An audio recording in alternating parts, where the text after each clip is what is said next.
उड़ीसा की एक चौड़ी सी नदी के किनारे बसा था सोनपुर गांव।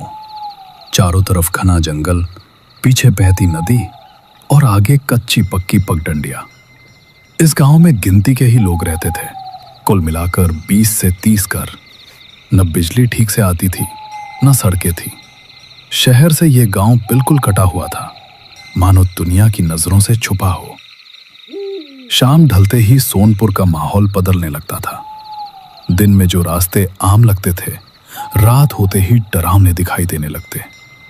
पेड़ों की परछाइयां लंबी होकर जमीन पर रेंगने लगती और नदी से आती ठंडी हवा अजीब सी सिहरन पैदा कर देती। गांव के बच्चे और बड़े रोज शाम होते ही बिरजू काका के घर जमा हो जाया करते थे, क्योंकि बिरजू काका सिर्फ बूढ़े ही नहीं थे, बल्कि गांव के सबसे बड़े किस्सागो भी थे। कहा जाता था कि उन्होंने जो देखा सुना है वो आम इंसान नहीं झेल सकता। उस दिन मौसम कुछ ज्यादा ही अजीब था। आसमान में काले बादल छाए हुए थे, हवा बार बार तेज चल रही थी और गांव के कुत्ते बिना रुके अलग अलग दिशाओं की तरफ मुंह करके भौंक रहे थे। तभी शिबानी ने डरते कहा, अरे काका, आज मौसम कुछ ठीक नहीं लग रहा। ऊपर से ये कुत्ते भी अजीब तरह से भौंक रहे हैं, दिल घबरा रहा है। शिबानी की बात सुनकर पास बैठा मधु मुस्कुराया, लेकिन उसकी आंखों में भी डर छुपा था। उसने कहा, अरे काका, आज कोई भूतिया कहानी सुनाओ ना। ऐसे मौसम में भूत की कहानी मजा देगी। बिरजू काका ने धीमी हंसी हंसी। उनकी आंखें एक पल के लिए आग की तरह चमकी। उन्होंने अपनी लकड़ी की छड़ी जमीन पर टक टक मारी और गंभीर आवाज में बोले, ओ, आज भूत की कहानी सुननी है शिबानी बेटा? ठीक है, तो सुनो। आज मैं एक नहीं 3 कहानियां सुनाऊंगा, लेकिन ध्यान रखना, डरना मत, क्योंकि अगर दिल से डर गए ना तो जो बुरी साया है वो सिर्फ कहानी में नहीं रहती, वो इंसान के अंदर भी घुस सकती है। रतनपुर गांव के एक कोने में बलराम नाम का एक बेहद गरीब लेकिन मेहनती आदमी रहता था। उसकी दुनिया बस 3 लोगों तक सिमटी हुई थी, उसकी पत्नी सावित्री और उसकी नन्ही सी बेहद प्यारी बेटी गुड़िया। मिट्टी की दीवारों और फूस की छत वाला छोटा सा घर ही उसका सारा जहान था। बलराम रोज तड़के अंधेरे में उठता, सूरज निकलने से पहले ही वो किसी के खेत में मजदूरी करने निकल जाता। कभी हल चलाता, कभी पानी ढोता, तो कभी फसल काटता। दिन भर पसीना बहाकर थके कदमों से वो शाम ढले घर लौटता। इसी तरह बड़ी मुश्किल से उसकी जिंदगी चल रही थी। उस दिन भी बलराम रोज की तरह सुबह काम पर निकल गया था। घर में सावित्री और गुड़िया ही थी। दोपहर होते होते अचानक गुड़िया की तबीयत बिगड़ने लगी। उसका शरीर तेज बुखार से जलने लगा, सांसें तेज हो गईं। सावित्री घबरा गई। वो बार बार गुड़िया के माथे पर गीला कपड़ा रखती रही, भगवान से प्रार्थना करती रही, लेकिन बुखार कम होने का नाम नहीं ले रहा था। शाम को जब बलराम घर पहुंचा तो घर का माहौल देखते ही उसका दिल बैठ गया। सावित्री ने रोती हुई आवाज में कहा, जी, गुड़िया की तबीयत बहुत खराब है। ये सुनते ही बलराम के पैरों तले जमीन खिसक गई। उसने गुड़िया को देखा, उसका तपता शरीर छुआ और घबराकर बोला, अरे सावित्री, ये कैसी मुसीबत आ पड़ी है। मेरे पास तो दवाई के लिए भी पैसे नहीं हैं। अब मैं किसके दरवाजे जाऊं, किससे हाथ फैलाऊं? अरे जी, तुम्हें याद है ना तुम्हारा बचपन का दोस्त राजू? एक बार उसके पास जाकर देखो। गुड़िया को इस हालत में ऐसे छोड़ तो नहीं सकते। तुमने ठीक याद दिलाया सावित्री, लेकिन पूरे 6 महीने हो गए, ना मैं उसके घर गया ना वो इधर आया। अगर उसने मना कर दिया तो? अरे एक बार मांग कर तो देखो, क्या पता भगवान उसी के जरिए मदद भेज दे। बलराम ने गहरी सांस ली। ठीक है, कहकर वो उठ खड़ा हुआ और बाहर निकल पड़ा। अमावस की शाम थी। आसमान में चांद का नामो निशान नहीं था। चारों तरफ घना अंधेरा ऐसे पसरा था मानो रात ने पूरे गांव को निगल लिया हो। कच्चे रास्ते स्याह साए जैसे लग रहे थे। जब बलराम गांव के चौपाल के पास पहुंचा तो वहां कुछ लोग अलाव के पास बैठे थे। उसे देखकर राघव काका बोले, अरे बलराम, इतनी रात गए कहाँ निकल पड़ा बेटा? काका, मेरी बेटी की तबीयत बहुत खराब है। शहर दवाई लेने जा रहा हूँ। अरे बेटा, अमावस की रात है। इतनी अंधेरी रात में गांव का रास्ता ठीक नहीं होता। काका, ये मेरी बेटी का सवाल है। चाहे मुझे कुछ भी हो जाए, मुझे जाना ही होगा। इतना कहकर वो बिना पीछे देखे आगे बढ़ गया, अंधेरे में अनजाने खतरे की ओर, बस एक ही उम्मीद दिल में लिए, गुड़िया की जिंदगी। बलराम जैसे ही शमशान वाले कच्चे रास्ते पर पहुंचा, उसके कदम अपने आप धीमे पड़ गए। चारों तरफ सन्नाटा था, न हवा की आवाज, न पत्तों की सरसराहट। अमावस की रात और शमशान, दिल अपने आप धक धक करने लगा। तभी उसकी नजर शमशान के बीचों बीच पड़ी। वहां कोई काला साया बैठा हुआ था। बलराम का कलेजा मुंह को आ गया। उसने फौरन एक पेड़ के पीछे छिपकर झांका। जो उसने देखा, उसे देखकर उसके पैरों तले जमीन खिसक गई। एक तांत्रिक जमीन पर गोल घेरा बनाए बैठा था। उसके चारों ओर राख बिखरी थी। वो धीमी लेकिन डरावनी आवाज में मंत्र जप रहा था। उसकी आंखें बंद थी और सामने एक छोटी सी लड़की खड़ी थी। बलराम ने जैसे ही उसे ध्यान से देखा, उसकी सांस अटक गई। हे भगवान! उसके मुंह से बस इतना ही निकला। वो लड़की गुड़िया थी, उसकी अपनी बेटी। बलराम का शरीर सुन्न पड़ गया, दिमाग चीखने लगा। ये काला जादू है। यही कारण है कि मेरी बेटी बीमार पड़ी है। ये तांत्रिक मेरी गुड़िया पर काला जादू कर रहा है। वो चीखना चाहता था, दौड़कर गुड़िया को पकड़ लेना चाहता था। तभी अचानक किसी ने पीछे से उसके कंधे पर हाथ रख दिया। बलराम बुरी तरह कांप उठा। उसकी चीख गले में ही अटक गई। वो धीरे धीरे पीछे मुड़ा। पीछे उसका बचपन का दोस्त राजू खड़ा था। बलराम हकलाते हुए बोला, अरे राजू, तुम यहाँ क्या कर रहे हो? और क्या करूंगा, तुम्हारा ही इंतजार कर रहा था। गुड़िया के लिए दवाई लानी है ना, चलो, देर हो रही है। ये सुनते ही बलराम और डर गया। उसके मन में खलबली मच गई। मैंने तो राजू को कुछ बताया ही नहीं। फिर इसे कैसे पता कि मैं गुड़िया के लिए दवाई लेने जा रहा हूँ? राजू ने जैसे उसके मन की बात पढ़ ली हो, मुस्कुराकर बोला, यही सोच रहे हो ना कि मुझे कैसे पता चला? अरे, मैं तुम्हारे घर से होकर आया था। अब चलो, देर मत करो। बलराम ने डरते डरते फिर से शमशान की ओर देखा, जहां कुछ पल पहले तांत्रिक बैठा था।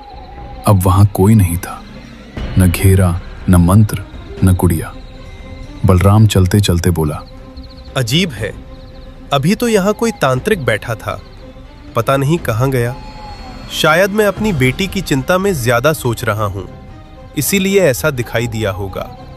इसी सोच के साथ वो आगे बढ़ गया, लेकिन उसे क्या पता था कि असली डर तो अब शुरू होने वाला था। करीब 1 घंटे तक अंधेरे रास्तों पर चलते रहने के बाद दोनों शहर पहुंच गए।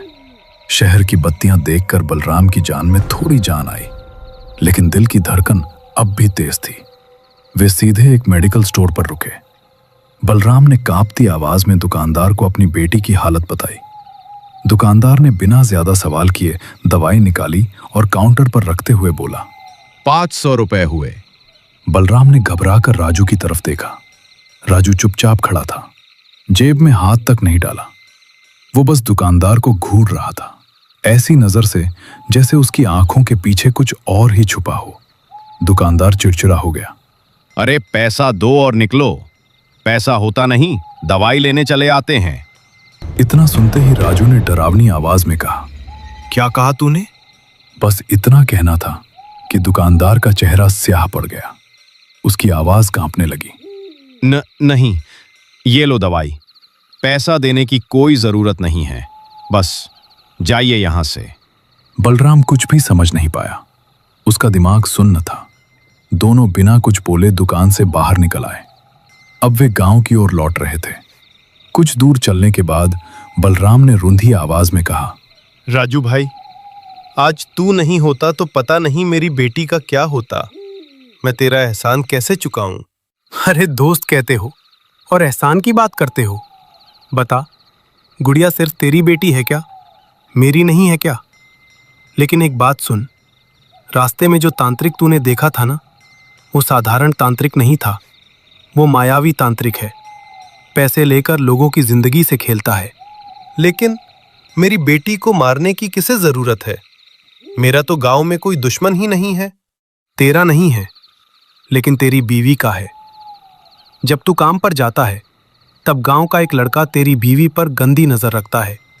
एक दिन वो तेरे घर भी गया था और बोला था, मैं तुमसे बहुत प्यार करता हूं, मेरे साथ चलो, तुम्हें रानी बनाकर रखूंगा। लेकिन तेरी बीवी ने साफ मना कर दिया। उसी अपमान और गुस्से में उसने तांत्रिक को पैसे दिए ताकि तेरी बेटी को रास्ते से हटा दे। बलराम के पैरों तले जमीन खिसक गई। उसकी आंखों से आंसू बहने लगे। राजू ने जेब से तुलसी की एक माला निकाली और उसके हाथ में थमा दी। ये मंत्रित है, इसे गुड़िया के बिस्तर पर रख देना, तेरी बेटी ठीक हो जाएगी। बलराम फूट फूट कर रो पड़ा। भाई, मैं तेरा शुक्रिया कैसे करूं मुझे नहीं पता। आज तू मेरे लिए भगवान से कम नहीं है। चल, पहले मुझे घर छोड़ दे, फिर तू अपने घर चला जाना। कुछ ही देर में वे राजू के घर पहुंच गए। दरवाजे के सामने रुकते हुए राजू बोला, तू अंदर चल, मैं अभी आता हूं। बलराम जैसे ही घर के अंदर पहुंचा, उसकी नजर सीधे खाट पर पड़ी। खाट पर राजू के पिता बैठे थे। बलराम ने झुककर कहा, काका प्रणाम, कैसे हो? राजू के पिता ने ध्यान से उसे देखा और बोले, अरे बलराम, इतने दिनों बाद, और वो भी इतनी रात को, सब ठीक तो है ना बेटा? उसने पूरी बात बता दी। गुड़िया की बीमारी, शमशान, तांत्रिक, शहर जाना और राजू का साथ। जैसे जैसे बलराम बोलता गया, राजू के पिता का चेहरा पीला पड़ता गया। आखिरकार वे कांपती आवाज में बोले, बलराम, तू ये क्या कह रहा है बेटा? राजू को तो आज से 4 महीने पहले सड़क हादसे में मौत हो गई थी।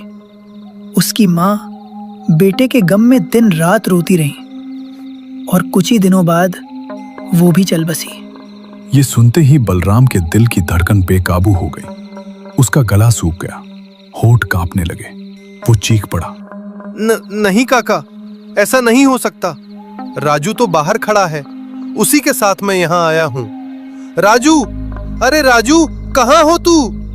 बेटा, मरा हुआ आदमी जिंदा नहीं होता। बलराम का सिर घूमने लगा।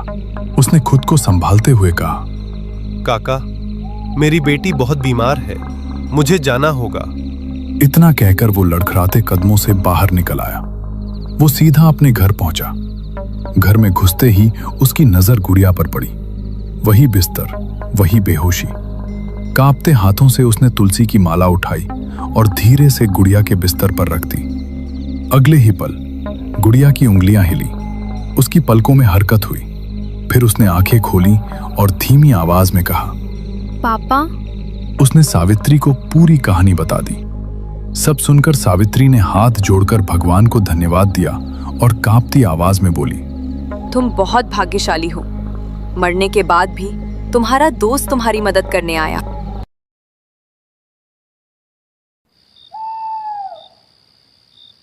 अमावस्या की रात थी।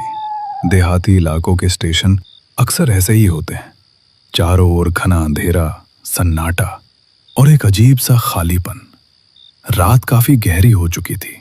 स्टेशन पर जो इक्का दुक्का लोग थे, वे भी अपनी राह पकड़ चुके थे। कुछ देर बाद दूर से एक भारी सी आवाज गूंजी। यह स्टेशन की आखिरी ट्रेन थी। ट्रेन रुकते ही 21 साल का एक नौजवान विजय डिब्बे से नीचे उतरा। उसकी आंखों में चिंता साफ झलक रही थी। विजय ने खुद से बुदबुदाते हुए कहा, अरे भाई, ये स्टेशन तो बिल्कुल मरा हुआ लग रहा है। अब मौसी के घर जाऊं तो जाऊं कैसे? ये सोचकर वो बाहर की ओर बढ़ने लगा कि शायद कोई ऑटो या टोटो मिल जाए। वो अभी कुछ ही कदम आगे बढ़ा था कि अचानक पीछे से एक आवाज आई, ओ बाबू, कहाँ जाना है? विजय ने चौंक कर सामने देखा। धुंधले उजाले में एक ऑटो वाला खड़ा था। विजय ने कहा, अरे भैया, मुझे राजपुर जाना है। ऑटो वाले ने विजय को ऊपर से नीचे तक घूर कर देखा, फिर गहरी और कुछ अजीब सी आवाज में बोला, अरे बाबू, राजपुर किसी जरूरी काम से जाना है क्या?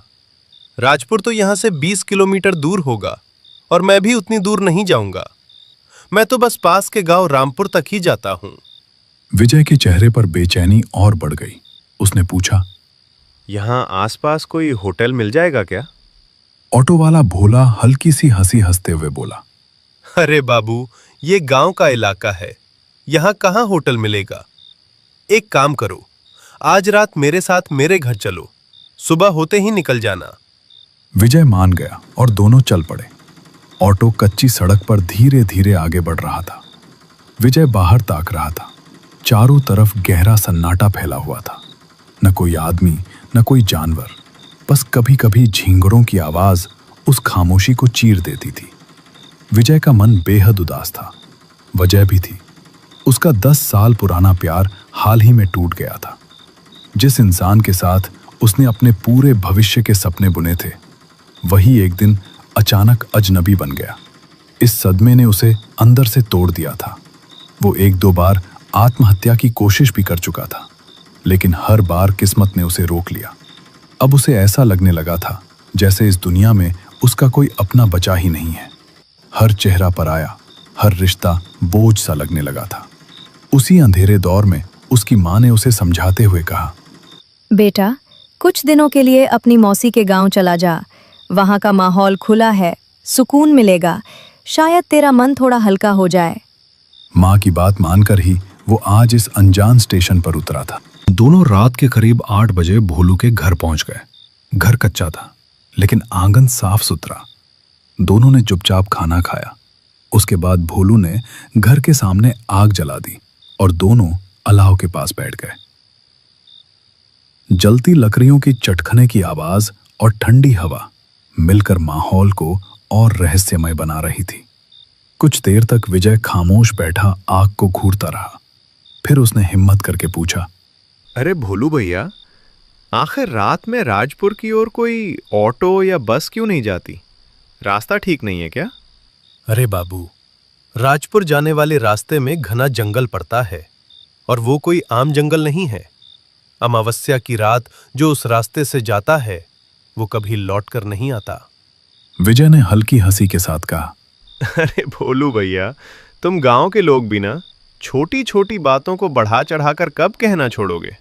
अरे बाबू, आप शहर से हो, ये सब मानो या ना मानो, लेकिन यही सच है। तुम जैसे ही एक लड़का शहर से आया था, उसके दादाजी की बात ना मानकर उसने भी उसी जंगल के रास्ते चला गया था। विजय के चेहरे पर जिज्ञासा उभर आई। उसने तुरंत पूछा, तो आगे क्या हुआ भोलू भैया? भोलू ने चारों ओर नजर घुमाई, जैसे कोई सुन तो नहीं रहा। फिर आग के पास थोड़ा झुककर धीमी आवाज में बोला, सुनो बाबू, मैं पूरी बात बताता हूं, फिर तुम सब समझ जाओगे। और ये कहते हुए भोलू ने धीरे धीरे अपनी बात शुरू की। शाम के ठीक 7 बजे थे। चारों तरफ घना अंधेरा पसरा हुआ था और ठंड की वजह से गांव की गलियों में इक्का दुक्का लोग ही नजर आ रहे थे। गांव की चौपाल पर मोहन काका अकेले बैठे थे। उनके चेहरे पर आज कुछ अलग सी बेचैनी थी। आंखें बार बार उसी रास्ते की ओर रुक जाती जहां से गांव में आने वाला रास्ता मुड़ता था। उसी वक्त लालू, गांव का एक किसान, रास्ते से गुजर रहा था। उसने मोहन काका को यूं परेशान बैठे देखा तो पास आकर उनके बगल में बैठ गया। थोड़ी देर उन्हें देखते रहने के बाद लालू ने पूछा, अरे काका, आज कुछ ज्यादा ही चिंतित लग रहे हो, सब ठीक तो है ना? मोहन काका ने गहरी सांस लेते हुए कहा, अरे लालू, तू तो जानता ही है, मेरा पोता शहर में पढ़ाई करता है। परसों फोन किया था उसने, बोला था कि 2 दिन बाद घर आएगा। आज उसी का दिन है। शाम के 5 बजे तक तो पहुंच जाना चाहिए था, लेकिन अब तक कोई खबर नहीं। लालू का चेहरा भी गंभीर हो गया। हाँ काका, ये तो सच में चिंता की बात है। शाम होने के बाद हमारे गांव की तरफ ना कोई ऑटो आता है, ना कोई पैदल चलने की हिम्मत करता है। ऊपर से आज अमावस भी है। हाँ रे लालू, वही तो डर है। और जिस रास्ते से वो आएगा, उस रास्ते के बारे में तो पूरे गांव को सब कुछ पता है। कुछ देर बाद दूर से कदमों की आहट सुनाई दी। अंधेरे में एक परछाई धीरे धीरे गांव की ओर बढ़ रही थी। लालू ने ध्यान से देखा और अचानक बोल उठा, अरे काका, वो देखो, कुंदन आ गया। मोहन काका ने जैसे ही सिर उठाया, उनकी आंखों में चमक आ गई। भगवान का लाख लाख शुक्र है, सही सलामत लौट आया। कुंदन जैसे ही चौपाल के पास पहुंचा, उसने देखा कि उसके दादाजी वहीं बैठे हैं। वो थोड़ा हैरान होकर बोला, अरे दादाजी, आप यहाँ बैठे हो? मोहन काका ने तुरंत सवाल दाग दिया, अरे कुंदन, इतना देर क्यों हो गया? तुझे तो 5 बजे तक पहुंच जाना था ना। अरे दादाजी, असल में ट्रेन लेट हो गई थी। ऊपर से स्टेशन से कोई भी इस गांव की तरफ आने को तैयार ही नहीं था। मोहन काका ने गंभीर आवाज में कहा, हाँ बेटा, असल में हमारे गांव आते वक्त जो जंगल पड़ता है ना, वो अब भूतिया हो गया है। यह सुनते ही कुंदन हंस पड़ा। अरे दादाजी, 2026 चल रहा है और आप लोग अब भी भूत प्रेत पर विश्वास करते हो? मोहन काका ने कुंदन की आंखों में देखते हुए धीमे मगर भारी स्वर में कहा, अरे बेटा, कुछ चीजें ऐसी होती हैं जिन्हें विज्ञान भी पूरी तरह समझ नहीं पाता।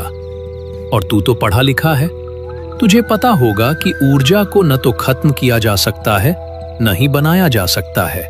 कुंदन थोड़ी देर चुप रहा, फिर बोला, ये बात तो सच है दादाजी, लेकिन हुआ क्या है? आप मुझे भी पूरी बात बताओ। चौपाल पर बैठे तीनों लोग खामोश हो गए।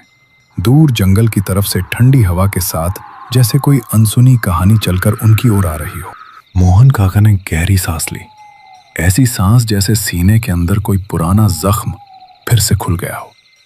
उन्होंने चारों तरफ देखा, चौपाल, और फिर उनकी नजर जंगल की तरफ टिक गई। आवाज भारी हो गई थी। सुन बेटा, काका बोले, ये बात आज से नहीं, कई साल पुरानी है। प्रिया, गांव की एक सीधी सादी लड़की, आंखों में सपने थे लेकिन हैसियत नहीं। वो मुखिया के बेटे से प्यार कर बैठी थी। प्यार ऐसा जिसमें डर नहीं होता, बस भरोसा होता है। लेकिन जब प्रिया गर्भवती हो गई तो वही प्यार सबसे बड़ा अपराध बन गया। प्रिया ने हिम्मत करके मुखिया के घर जाकर कहा, आपके बेटे से मेरी शादी करवा दीजिए।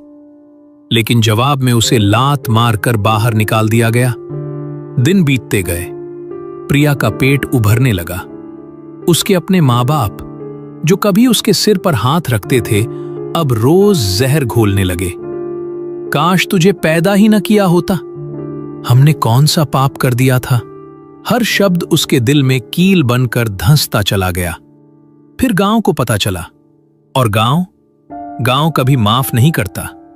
लोग हंसने लगे, कोई इशारे करता, कोई फप्तियां कसता। जब प्रिया कुएं पर जाती तो हंसी पीछा करती, जब रास्ते से गुजरती तो नजरें चीरने लगती। एक दिन प्रिया रोती हुई फिर मुखिया के पास गई, लेकिन इस बार भी दरवाजा नहीं खुला। खुली तो बस क्रूरता। एक रात प्रिया सब कुछ सह नहीं पाई। अकेली, टूटी हुई और बिल्कुल खामोश, उसने आत्महत्या कर ली। लेकिन बेटा, कहानी यहीं खत्म नहीं हुई। गांव वालों ने उसकी लाश को भी इज्जत नहीं दी। अंधेरी रात में उसे जंगल की तरफ ले जाया गया। वहां चुपचाप एक गड्ढा खोदा गया और प्रिया को मिट्टी में गाड़ दिया गया। न कोई रोया, न किसी ने भगवान को याद किया। तभी से बेटा, उस जंगल से रात में जो भी जवान लड़का गुजरता है, या तो गायब हो जाता है या फिर मौत का मुंह देखकर लौटता है। हवा अचानक ठंडी हो गई। जंगल से पत्तों के हिलने की आवाज आई। मोहन काका ने आखिरी बात कही। प्रिया ने खुद जान ली थी, लेकिन उसकी रूह आज भी वहीं भटकती है। और अमावस की रात, वो रास्ता अब सिर्फ रास्ता नहीं रहा। तीनों की नजरें एक साथ अंधेरे जंगल की तरफ उठ गईं, और उस पल ऐसा लगा जैसे अंधेरा उनकी तरफ मुस्कुरा रहा हो। मोहन काका ने उठते हुए कहा, चल बेटा, बहुत रात हो गई है, घर चलते हैं। कुंदन चुपचाप उनके पीछे पीछे चल पड़ा। घर पहुंचकर उसने खाना खाया, लेकिन मन खाना नहीं खा रहा था। वो बिस्तर पर लेटकर सोने की कोशिश कर रहा था, मगर आंखें बंद करते ही जंगल, प्रिया और अमावस की बातें दिमाग में घूमने लगती। तभी मोबाइल की आवाज ने खामोशी चीर दी। कुंदन बड़बड़ाया, इतनी रात को कौन फोन कर रहा है? उसने कॉल रिसीव की। दूसरी तरफ से घबराई हुई आवाज आई। अरे भाई सुन, तू जितनी जल्दी हो सके यहाँ आ जा। तेरी गर्लफ्रेंड का एक्सीडेंट हो गया है। ये सुनते ही कुंदन के पैरों तले जैसे जमीन खिसक गई। मोबाइल हाथ में ही रह गया। सांस अटक गई। दिल जोर जोर से धड़कने लगा। धीरे से उसने इधर उधर देखा। घर में सब सो रहे थे। दादाजी गहरी नींद में थे। कुंदन ने खुद से फुसफुसा कर कहा, अगर अभी दादाजी को उठाया तो वो मुझे जाने नहीं देंगे, और मैं उन्हें ये भी नहीं बता सकता कि मेरी गर्लफ्रेंड के साथ क्या हुआ है। कुछ पल सोचा, फिर फैसला कर लिया। मैं चुपचाप निकल जाता हूँ, कोई ट्रेन पकड़ लूंगा। सुबह सब ठीक हो जाएगा, तब दादाजी को बता दूंगा। वो बहुत धीरे धीरे उठा, ऐसे जैसे जमीन भी उसकी आहट सुन लेगी तो कुछ अनहोनी हो जाएगी। घर का दरवाजा चरमराया। कुंदन एक पल के लिए रुक गया। दिल मुंह को आ गया। फिर वो अंधेरी रात में बाहर निकल गया। उसे क्या पता था, जिस रास्ते पर वो चल पड़ा है वो रास्ता सीधा जंगल की तरफ जाता है, और आज अमावस की रात है। कुंदन धीरे धीरे जंगल के रास्ते पर आगे बढ़ने लगा।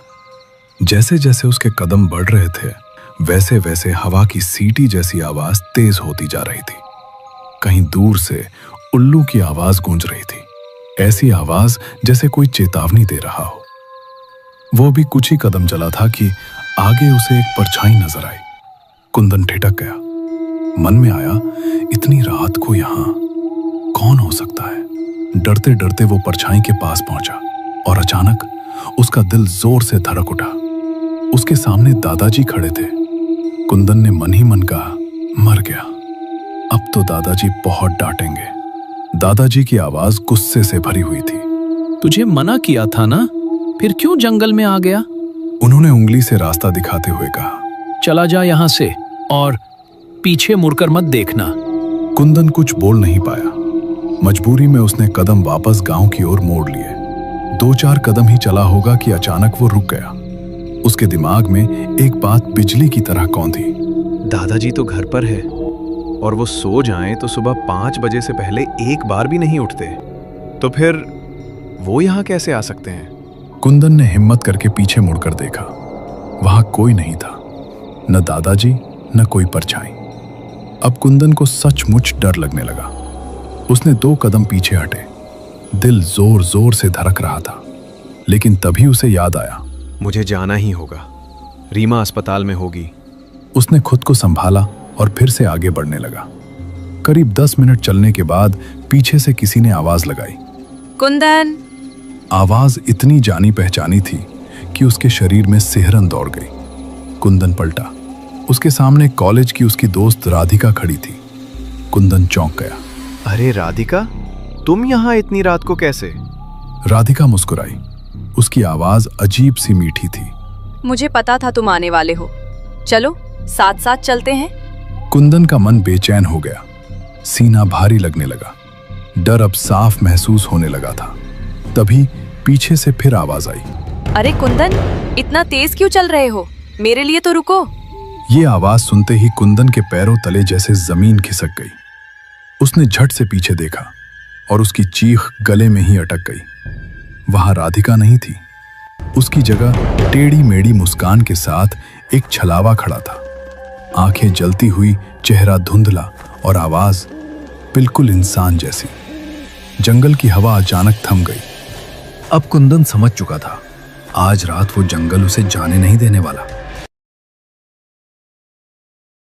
कहा जाता है, हर इंसान की जिंदगी की एक तय उम्र होती है। उस उम्र तक जीना उसका भाग्य होता है, और उससे पहले मर जाना एक श्राप। अगर कोई इंसान अपनी तय उम्र पूरी होने से पहले ही मर जाए, चाहे वो अपनी ही इच्छा से मौत को गले लगा ले, या फिर अचानक किसी दुर्घटना में अकाल मृत्यु का शिकार हो जाए, तो उसकी आत्मा को मोक्ष नहीं मिलता। वो आत्मा न तो इस दुनिया को छोड़ पाती है, न ही अगले लोक में प्रवेश कर पाती है। वो बीच में अटक जाती है, अंधेरे और सन्नाटे के बीच अपनी अधूरी जिंदगी, अधूरी इच्छाओं और अधूरे गुस्से के साथ। लोकेश शहर में पढ़ाई करता था और अपने दादाजी की बरसी के कारण अपने गांव आया हुआ था। शाम ढलने लगी थी। ठंडी हवा चल रही थी तो वह चाय पीने के लिए राजू भाई की चाय की दुकान की ओर निकल पड़ा। चाय की दुकान पर पहुंचकर उसने कहा, अरे राजू भाई, एक चाय देना। दुकान पर गांव के कुछ लोग पहले से बैठे हुए थे। शैलेंद्र काका, रामू और सत्य सब अपने अपने में खोए हुए थे। चूल्हे पर चाय उबल रही थी और अदरक की खुशबू पूरे माहौल में फैल रही थी। राजू ने लोकेश को देखते हुए मुस्कुराकर कहा, अरे लोकेश बाबू, बहुत दिनों बाद दिखाई दिए। शहर की पढ़ाई कैसी चल रही है? सब ठीक है राजू भाई, बस पढ़ाई का दबाव रहता है।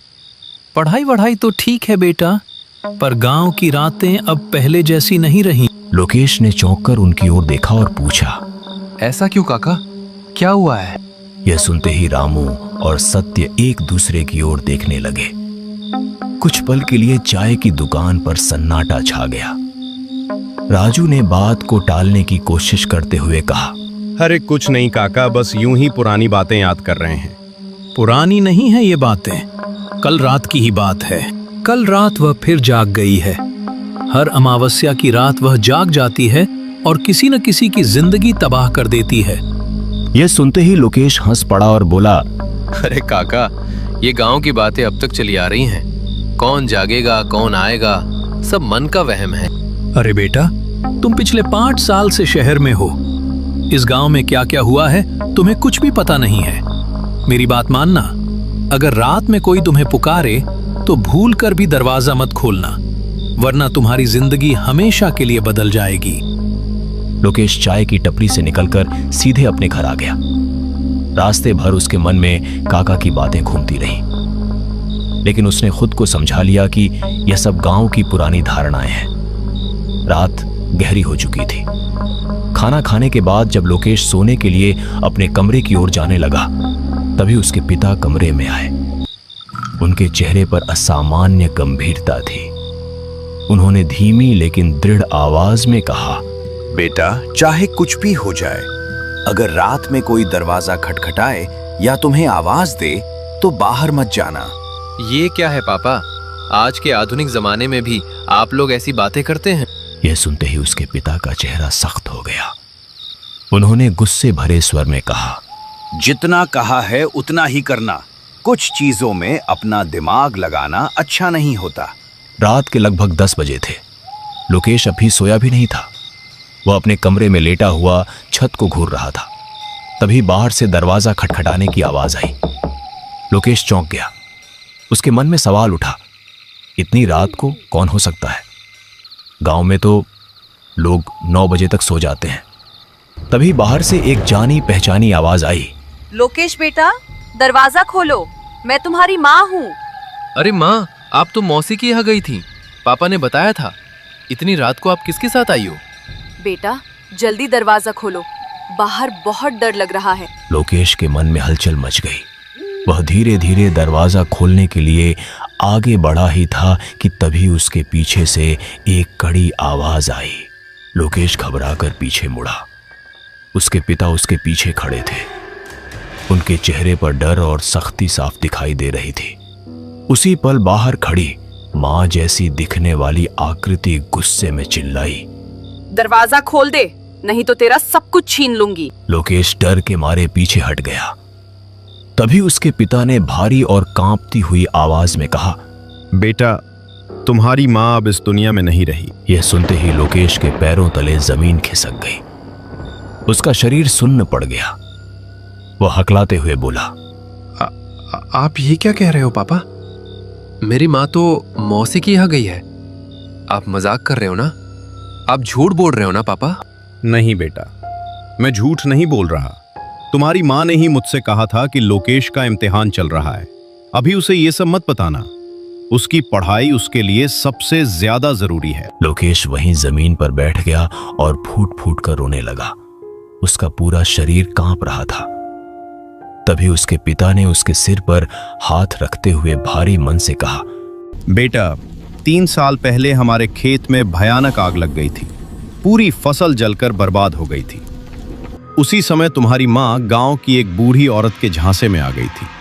उस औरत ने कहा था अगर वो काला जादू सीख ले तो उसकी हर इच्छा पूरी हो जाएगी, घर में शांति आ जाएगी, धन दौलत सब मिल जाएगा। इसी उम्मीद में तुम्हारी मां ने काला जादू करना शुरू कर दिया, लेकिन उसका असर उल्टा पड़ गया। वो एक अजीब बीमारी की चपेट में आ गई। हमने डॉक्टरों को दिखाया, वैद्यों के पास ले गए, लेकिन कोई भी उसे ठीक नहीं कर पाया। फिर एक शाम वो हम सबको छोड़कर चली गई। बाहर से आवाज आनी अब बंद हो चुकी थी। घर के भीतर गहरा सन्नाटा फैल गया था। लोकेश अब भी जमीन पर बैठा था। उसकी आंखों से आंसू थमने का नाम नहीं ले रहे थे। उसके पिता ने भारी मन से कहा, चल बेटा, अब सोने चलते हैं, सुबह होते ही बहुत काम है। लोकेश ने कुछ नहीं कहा। वह चुपचाप उठा और अपने कमरे में चला गया। लेट तो गया, लेकिन नींद उसकी आंखों से कोसों दूर थी। बार बार उसकी आंखों के सामने उसकी मां का चेहरा आ रहा था। वही ममता, वही मुस्कान। दिल मानने को तैयार ही नहीं था कि वह अब इस दुनिया में नहीं है।